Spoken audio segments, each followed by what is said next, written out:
ತುಂಬಾ ಜನ ಶುಗರ್ ಕಂಟ್ರೋಲ್ಗೆ ಬರ್ತಾ ಇಲ್ಲ ಅಂತ ಹೇಳ್ತೀರಾ, ಹಂಗೆ ವೇಟ್ ಲಾಸ್ ಸಹ ಆಗ್ತಿಲ್ಲ ಅಂತೀರಾ. ಅದಕ್ಕಂತಾನೆ ನವಣೆಯಲ್ಲಿ ಅಂಬ್ಲಿ ಮಾಡ್ತಿದ್ದೀನಿ.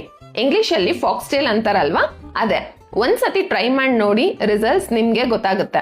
Welcome to episode 2 of Ambli series. ಈಗ ಒಂದು ಪಾತ್ರೆಗೆ 3 ಗ್ಲಾಸಸ್ ಆಫ್ ವಾಟರ್ ಹಾಕಿ ಕಾಯ್ಸಕ್ ಇಟ್ಕೊಳ್ಳಿ. ಇನ್ನೊಂದು ಬೌಲ್ಗೆ 2 ಸ್ಪೂನ್ಸ್ ಆಫ್ ಫಾಕ್ಸ್ಟೇಲ್ ಮಿಲೆಟ್ಸ್ ಪೌಡರ್ನ ಹಾಕೊಂತಿದ್ದೀನಿ. ಇದನ್ನ ನಾನು ಆಲ್ರೆಡಿ ಸೋಕ್ ಮಾಡಿ ಡ್ರೈ ಮಾಡಿ ಆಮೇಲೆ ಫೈನ್ ಪೌಡರ್ ಮಾಡಿರೋದು. ಇದಕ್ಕೆ ನೀರ್ ಹಾಕಿ ಲಂಪ್ಸ್ ಇಲ್ದಿರ ಕಲ್ಸಿಟ್ಕೊಳ್ಳಿ. ಕುದಿಯುವ ನೀರ್ಗೆ ಈ ಮಿಶ್ರಣನ ಹಾಕಿ ಚೆನ್ನಾಗಿ ಕಲಸಿ. ಒಂದ್ 5 ನಿಮಿಷಕ್ಕೆ ಈ ಥಿಕ್ ಕನ್ಸಿಸ್ಟೆನ್ಸಿ ಬರುತ್ತೆ. ಈಗ ಸ್ಟವ್ ಆಫ್ ಮಾಡಿ ತಣ್ಣಗಾದ ನಂತರ ಮಡಿಕೆಗೆ ಹಾಕಿ ಓವರ್ ನೈಟ್ ಹಾಗೆ ಬಿಡಬೇಕು. ಇದು ಫರ್ಮೆಂಟ್ ಆದಾಗ ಗುಡ್ ಬ್ಯಾಕ್ಟೀರಿಯಾ ಸೇರಿ ಪ್ರೋಬಯೋಟಿಕ್ ಡ್ರಿಂಕ್ ಆಗುತ್ತೆ. ಗಟ್ ಹೆಲ್ತ್ಗೆ ತುಂಬಾನೇ ಒಳ್ಳೆಯದು.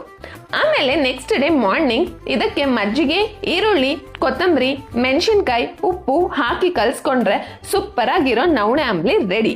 ಈ ಪೌಡರ್ ಕೆಳಗಿರುವ ವೆಬ್ಸೈಟ್ ಅಥವಾ ವಾಟ್ಸ್ಆಪ್ ನಂಬರ್ ಇಂದ ಆರ್ಡರ್ ಮಾಡಬಹುದು.